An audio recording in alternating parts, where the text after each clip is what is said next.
Hi everyone. So in this video tutorial I will be talking to you about how we can download and install ELK code.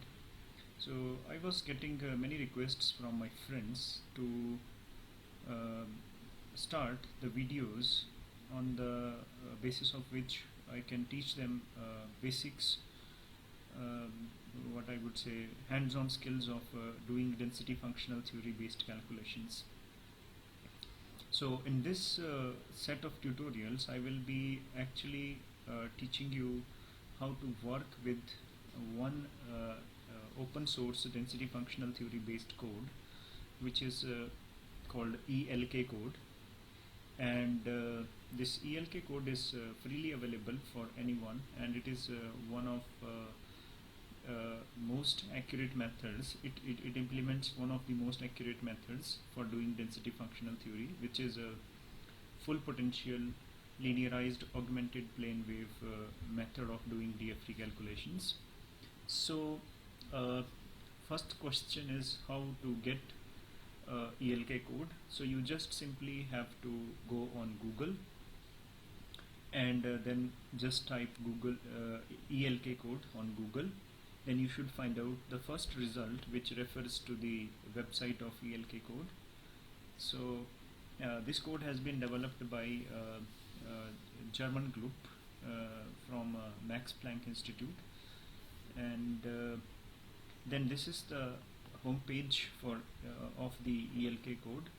So here you can find out that which is the latest version which has been released for the ELK code, and a quick overview of what all ELK code can do, and this is very quick.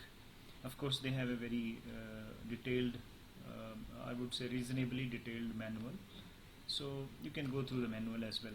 Okay, so that's from where you can get the ELK code. Then you have to click here on download. So this is the latest version which is available now, say 6.8.4, and then you have to click on download, and then you will come to this page where you can download this. You can find out the download link for the ELK code.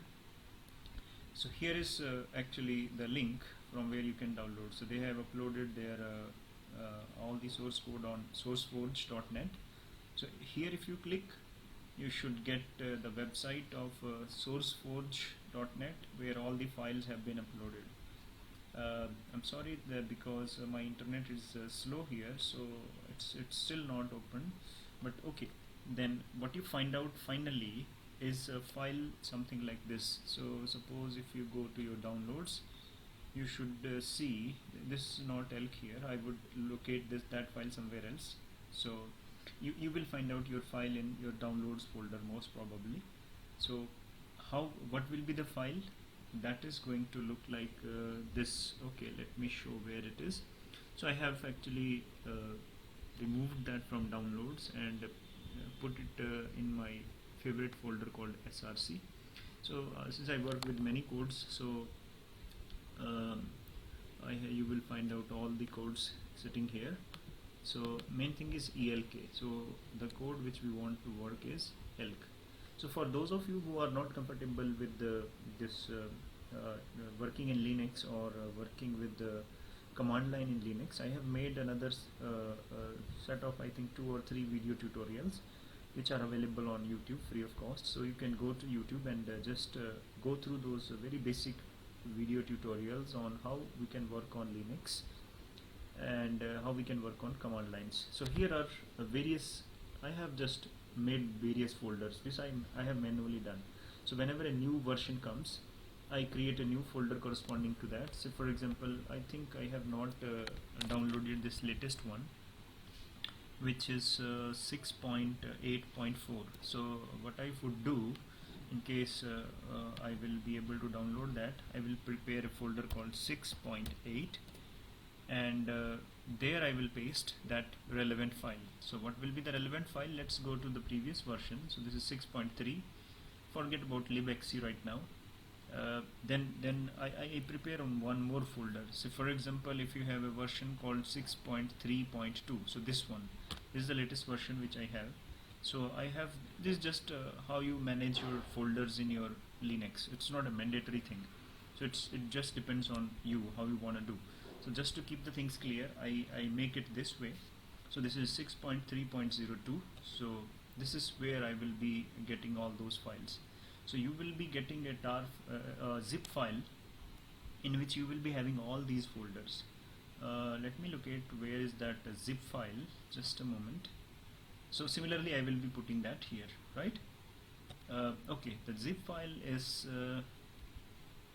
I have made tar file. Yes. So this is the kind of file which you will be getting. These are the kind of files. So this is the corresponding file which you will be getting for ELK 6.3.2. This is for version 6.3.2 .tgz. This is a tar file.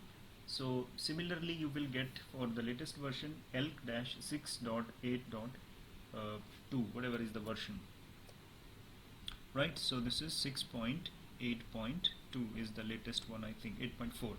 So in same way you can make. So okay, let me because I'm not able to download it right now, so let me copy. Suppose this file comes in your downloads folder, so you just have to copy this file from your downloads folder, and it's not even mandatory, but just to keep the structure of your files proper and understandable, you may create one folder in your home called src, where you will be compiling all your source codes. So I have done it here already for you. If you want to do, you can create a new folder and then name that as src. So that's quite simple thing. Okay, fine. So there, from downloads, we can just copy that downloaded file and paste it here.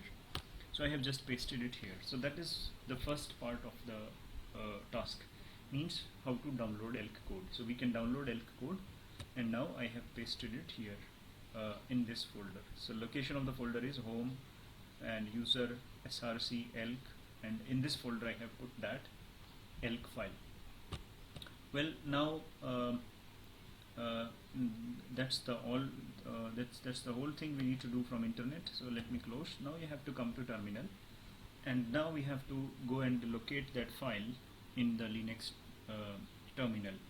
So where we have put that file, the file has been put in a folder called src, and so we have to actually, you can just list see the src folder is existing here. So I can go to src, and then I can go to ELK, right? Then I can go to 6.8. So although this file belongs to the previous version, but okay, for demonstration purpose that will work fine. So what I can do here is I have to first extract these files. This is a zipped folder. So what I can do is okay, we can do it from the this what you call GUI, graphical user interface, or you can even try it in the terminal. So let me go here. I hope you know where is this. This is located here. So you can right click and extract this here. Fine. So that's how you will be getting this. So just you can keep it as such as well, but okay, to keep the things consistent, the nomenclature I have decided for my files, I may say it is 02, although it is not 6.8.02, so I will have to remove this later, but okay, that's the thing. This is not technically important. This is just how you put things on your shelf. Okay, fine. So now I have got a folder called 02, right?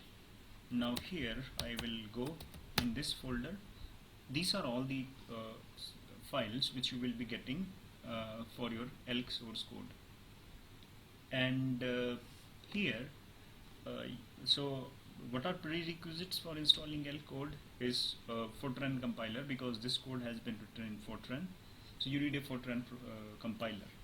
So I mean, the best free open source available Fortran compiler is gfortran, and ELK code works flawlessly with this compiler. So to check whether you have installed Fortran compiler in your system or not, because by default it is not installed in Linux. So you can just ask which G Fortran. So since I have already installed, so it will show me that I have G Fortran compiler, and this has been compiled in this location. The executable file exists here. If you don't see this, this means you will have to install G Fortran. So that's also not very tough. What you do is you just do issue this command sudo apt -get install G Fortran. So then it will ask you for your password. So you just enter your password. Now since I already have installed this, so I mean it will ask you for yes, no. So you should by default type yes. But since I already have G Fortran compiler, so I am aborting the process. Fine. So once you have G Fortran compiler with you, you have to now install ELK code for your applications. So now for that we have to run, this is called script file. So by default in Linux terminal, all the executable files would look you greenish. So this color I hope you would notice. This is referring to the executable file. These blue colored names refer to the folders. So this all has been explained in my earlier tutorial on basics of Linux.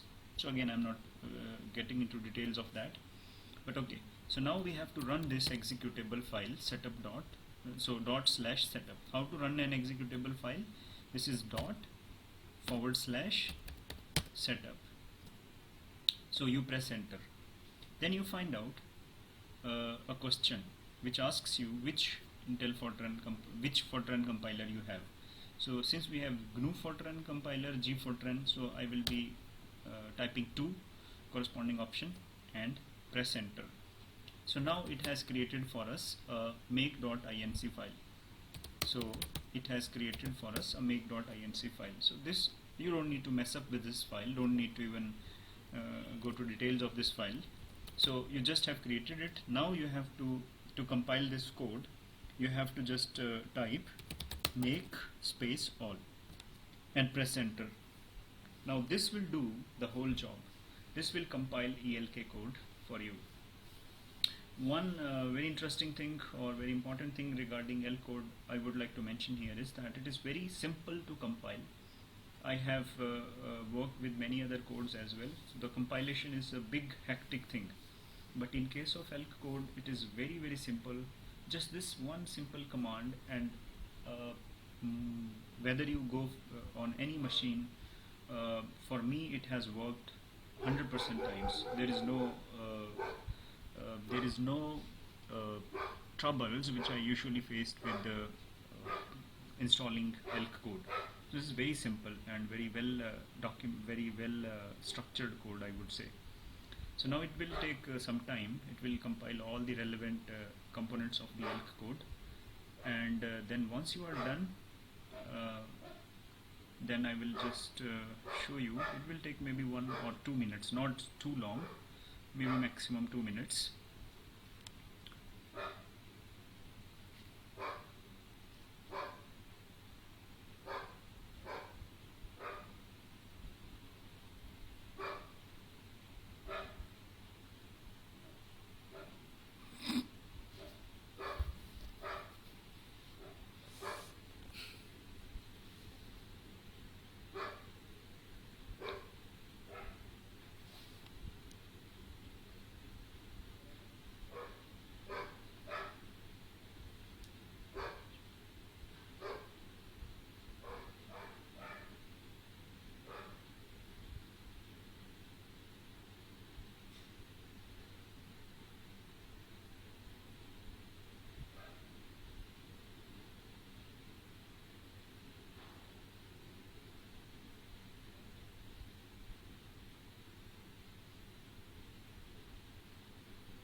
Well, so when you encounter this line in the last, leaving directory home slash space group, so this means you are done with the successful installation of ELK code. So most probably you should find this. In case you don't, then you can try all those left and rights which you may require. But anyway, now the question is how to check whether this code has been installed or not. So to do this, what we have to do is we have to go to SRC. There is another folder in ELK, so don't confuse this with this SRC.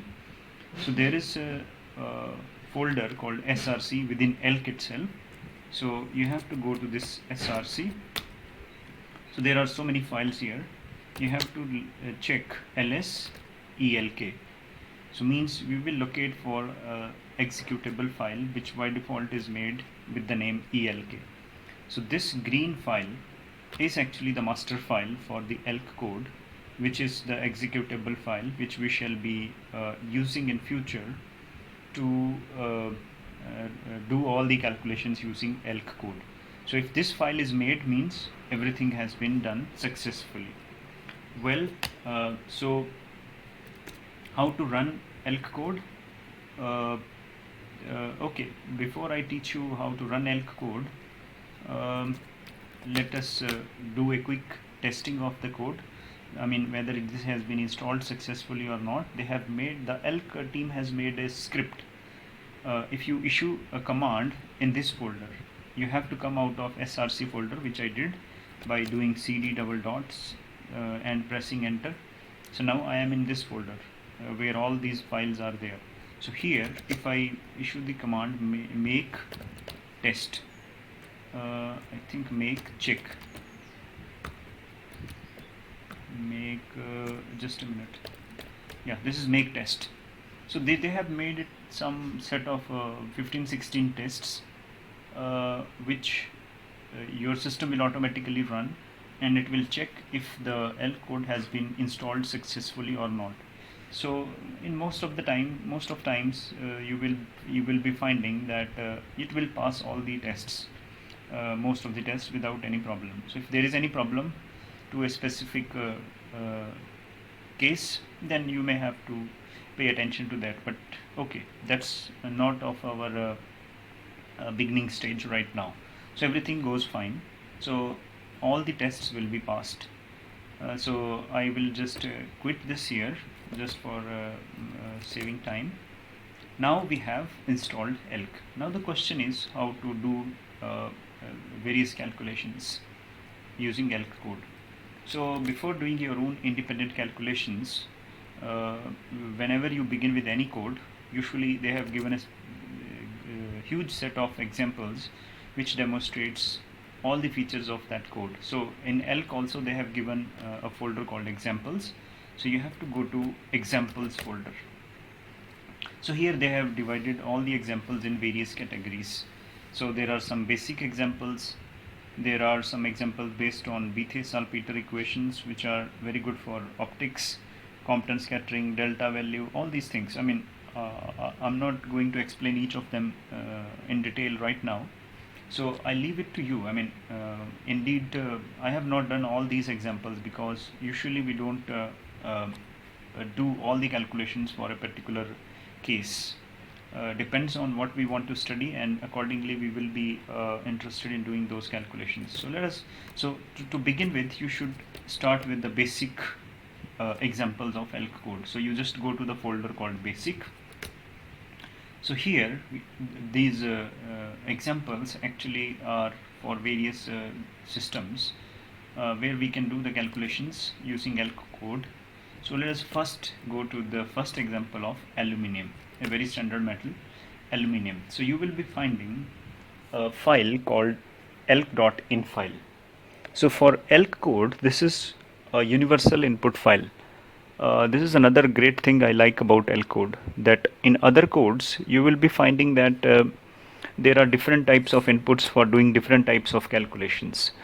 For doing DOS you may have a different input, for doing band structure you may have a different input, but in ELK this is very simple. they have one common input file, and in this common input file you have to edit or put different blocks and different tasks according to what kind of calculations you want to do.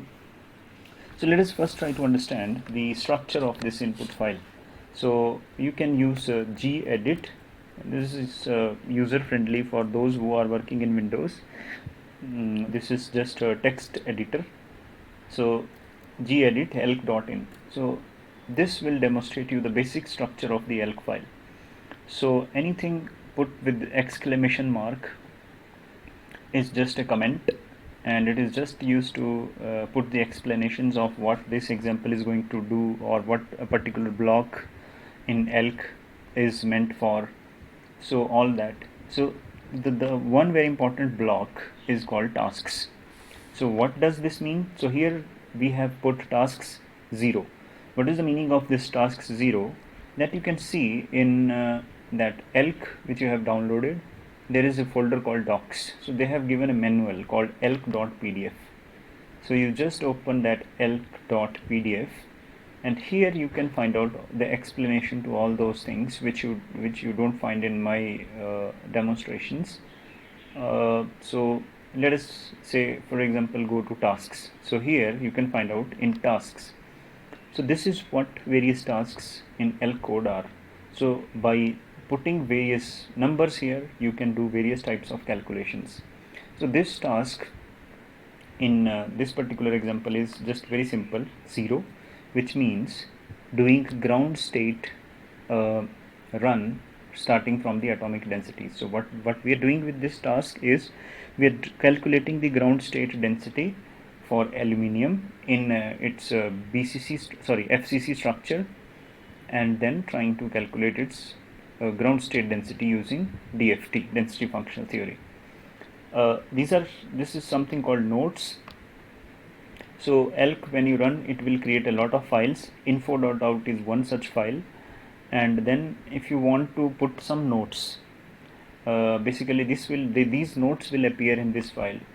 So for example, I did this calculation today on date this blah blah blah. So you can put all those, so that those are also reflected, those comments or those notes are also reflected in info.out file. You will realize the importance of these notes later in our lectures. Okay, fine. So I told you that okay, this basic calculation refers to aluminium in FCC structure. So from where we specified the information that aluminium is FCC, or it is even aluminium. Till now is just task. This is one technical thing. Second is this AVEC. So this AVEC is representing the lattice vectors. So in FCC, if you go to Kittle's book, the lattice vectors are a by 2, a by 2, 0, 0, a by 2, a by 2, a by 2, 0, a by 2.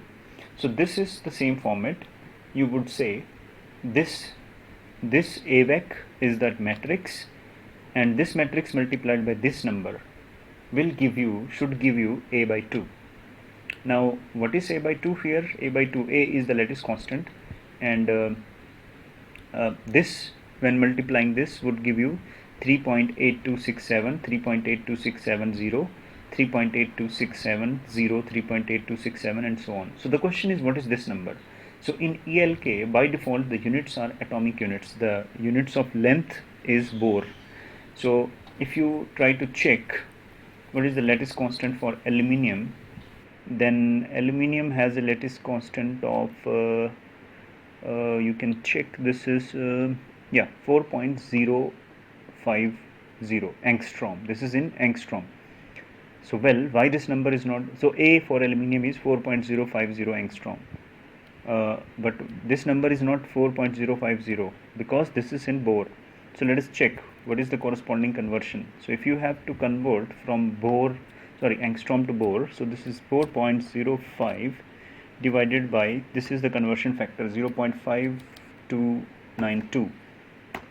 Here is the lattice constant of aluminium in Bohr's, but again this number is not the one, right? So what this actually is, recall again, the lattice vectors are not a I cap, a j cap, 0 k cap. No, they are like a by 2 I cap plus a by 2 j cap 0 k cap, and second lattice vector is a by 2 I cap plus 0 j cap plus a by 2 k cap, and so on. You can find this in Kittle.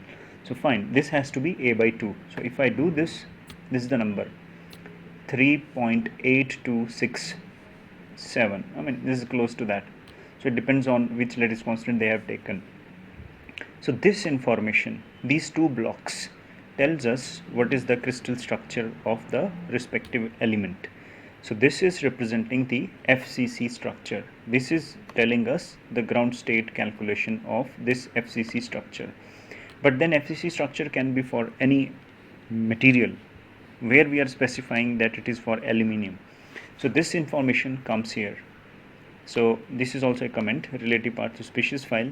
So okay, to specify the information related to aluminium, this is also mandatory part, species file, SP path. So ELK people have made a set of files which we call which have been named like al.in, aluminium.in, say hydrogen.in, h.in, and so on. Those are species file, and what they contain? They contains the electronic configuration and other FPLAW related information for the corresponding atoms. So those have been, so this is just path of those files. So I would tell you what are these files. So what is this saying is double dot slash this. So this actually is referring the path to the location where the species file is existing. So right now we are in this folder. Oh, sorry, let me open new terminal. Right now we are in this terminal called basic AL. What does this mean is that, okay, if I go one folder back, say double dot slash, then I go one more folder back, double dot slash, one more folder back, double dot slash, then I will locate a folder called species. In that species folder, I should find out a file called al.in. In case we don't have this path mentioned correct, your ELK code won't run. So let us try to see whether this file exists there or not. So what we have to do, we have to go one folder back, two folder back, three folder back, species. So you can see this folder do exist, and here is the information of the all the elements in the periodic table. Similarly, you may find aluminium.in. So this file, I would explain this in maybe coming lectures. Let's not get into this right now. So this file has to be there to run the calculations. I didn't do anything to this file. I just explained that it is existing and where it has to be located. That's the first thing. Second thing is that, okay, this is just the path. Then okay, this part is telling us about lattice, means it is a FCC lattice. Now basis means you may have one atom per lattice point, you may have more than one atom per lattice point. So in this case aluminium has monatomic basis, so that is why we have only one atom here. So this block tells us the information about the basis. So number of species, this tells you n species means number of species. So we have only one species here, aluminium. You may have more than one species, like in sodium chloride you should have two species, one is sodium, other is chlorine, and so on. So this is aluminium.in in this case. We'll do other examples later on. So first of all, in the beginning we will focus on simple basis. So this is aluminium.in, and how many atoms of aluminium? So even in basis you may have more than one type of atoms of aluminium. So for example, in CaCl2, calcium chloride, you will have one atom of calcium, two atoms of chlorine, CaCl2. So there for chlorine we may have number of atoms 2, number of species may be 2, one calcium, one chlorine, and number of atoms for calcium will be 1, number of atoms for chlorine will be 2. So how to put the things for diatomic basis or polyatomic basis I will explain later. For monatomic basis, this is how it goes, and then since the basis is monatomic, we can place aluminium atom at 0, 0, 0. That's the best way of locating monatomic basis. So once this is done, that's the minimal information you need. There is another thing called n grid k. again, if you refer to the theoretical part of density functional theory, then we have to find out various quantities. For example, energy, which is nothing but integral of energy eigenstates of electrons in the first Brillouin zone. So it is a three-dimensional integral. So to do those calculations or to take those integrals, we usually have to discretize our Brillouin zone. So this is done with the help of this n grid k. So this is just a grid for doing various calculations in Brillouin zone. So this is the grid of k points which is done there, which is made in the Brillouin zone to perform all those what you say the numerical calculations. So n grid k. This has other details. I mean, this has other aspects as well to go into details, but that's the theoretical part. So this is another thing which we have to pay attention to. But okay, let us keep this default for time being. So this is called n grid k. So that's it. Let us, this we don't need to bother about. Let us forget about this right now. But this is these three blocks, namely tasks, this a vector and scale factor, and path of the species file or basis part, and this n grid k. These are four important and I would say the essential parameters for doing any calculations in the ELK code. Of course, there will be many more depending upon what kind of calculations you are doing. So this is your ELK file. You don't need to do anything right now. Okay, we just understood what is ELK file. So now, if you see this folder, we have only one ELK file. Now question is how to run ELK. So remember I told you that ELK code is there in which folder? We have now come to examples, right? So our ELK code is in, let me open a new terminal, cd // cd. So now here is our ELK. Where is it in? It is in src folder, right? So here it was ls elk. This was our executable file. So here we may say, okay, pwd, present working directory. You copy this and come here where we are doing the calculations in ELK, where our elk.in file is located. Paste the path here, slash, and there we have to mention the name of the file, ELK, and press enter. So now the calculations have begun, and in fact they have also been completed. So as per the task allotted, this code has done ground state calculations for aluminium. Now if you do ls, you will find out that a lot of files have been created. Remember that info.out file? This is the file which we had talked. So here are those notes. So in this file it will type all those things. There are a lot many things here.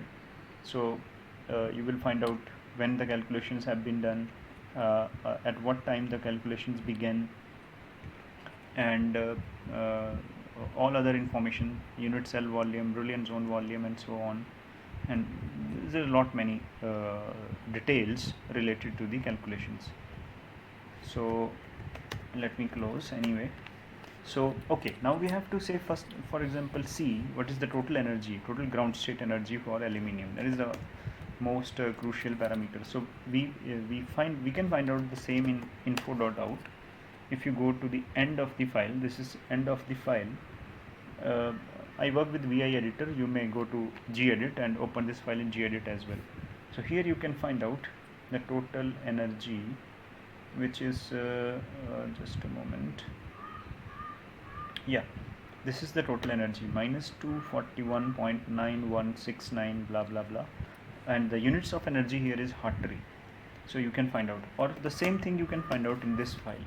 This is your total energy file, total energy, and this is the same thing. So ELK code is very convenient. It extracts various parameters which usually are used. So this contains that this last value refers to the converged value. So how do we find out ground state in DFT? We do self-consistent calculations, right? So this is the beginning when we began with the atomic densities. and then energy is this one, then it iteratively is going towards the ground state. So here it has reached the self consistency, and this is the ground state energy. So this is the actual energy of our interest, 2.9169.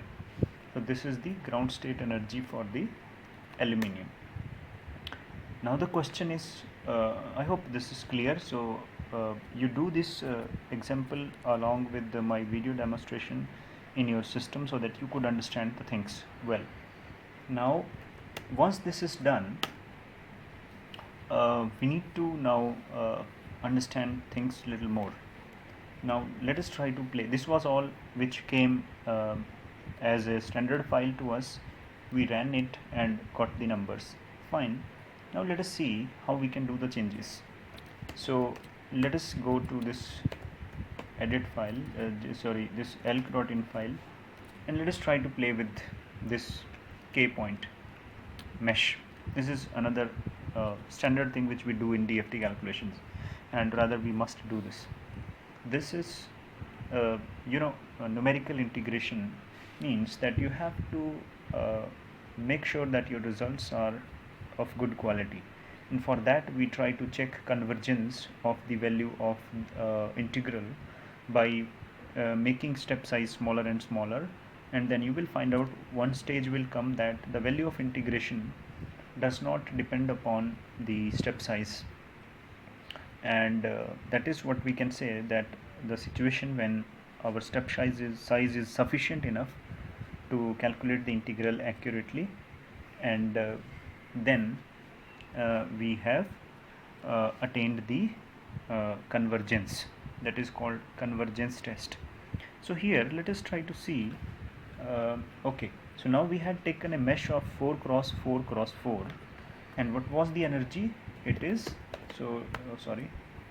the energy for a mesh of 4 cross 4 cross 4 is 241 point this, right? Let us create a file called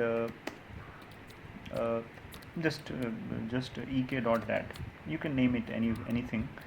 So okay, let us see another file. Okay, for this mesh of 4 cross 4 cross 4, how many k points our ELK code has taken in the Boolean zone? So it has taken total 10 k points in the Boolean zone, and these are the coordinates of those points in the Boolean zone. First three numbers tells you where all those k points have been taken in the Boolean zone. So total 10 points. So we have done the calculation with 10 k points in the Boolean zone. So okay, let us make that file which we were talking of. So this, so first, in first column let us put say k points, maybe. In second column corresponding energy. So how many k points? 10 k points. And what is the value of energy?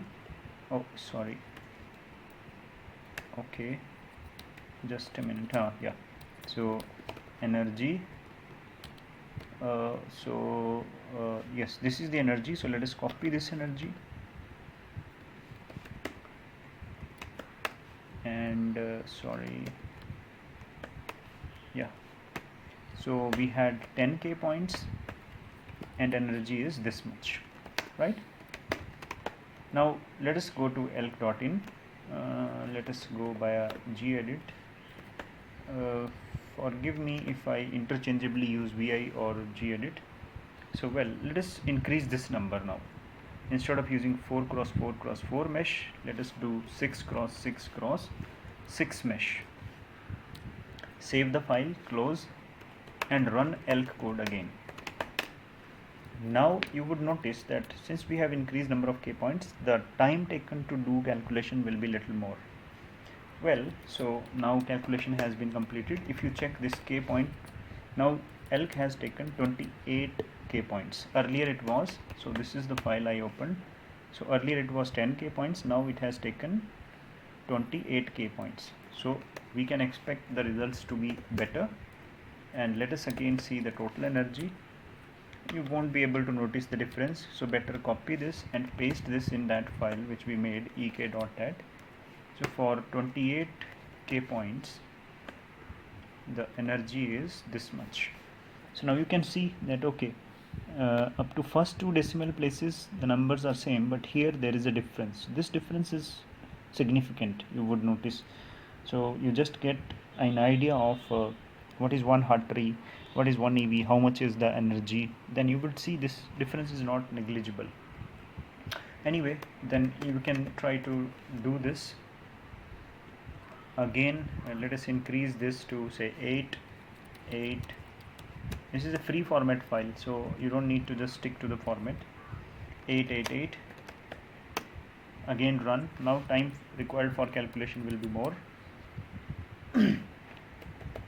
So now you can say how many K points.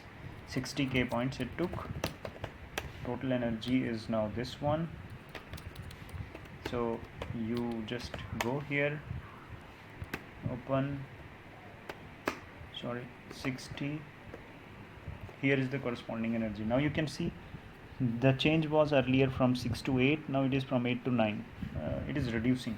So you have to keep on increasing K points, and then if you plot this file ek.dat, this file should look like this. So now you can see there is a variation in energy with increasing number of K points. One situation will come when you will keep on increasing the K point, the variation in energy will be very less. So that is the stage where you would say that we have reached the convergence. So before doing any calculations using any code, you must ensure convergence with respect to computational parameters. And number of K points is one such important parameter. So I would stop this lecture here itself, and I allot you this task that you do install ELK code in your system and go to the examples, then run the calculations, learn and check if you are able to do all these things which I have done here, and then keep on varying the number of K points and then plot the graph and see if you can check that energy convergence for aluminium. And then in the next lecture I will teach you some more things. We will move a little ahead of it, and then there I will teach you how to calculate lattice constant of any element using ELK code. So till then, thank you, good luck.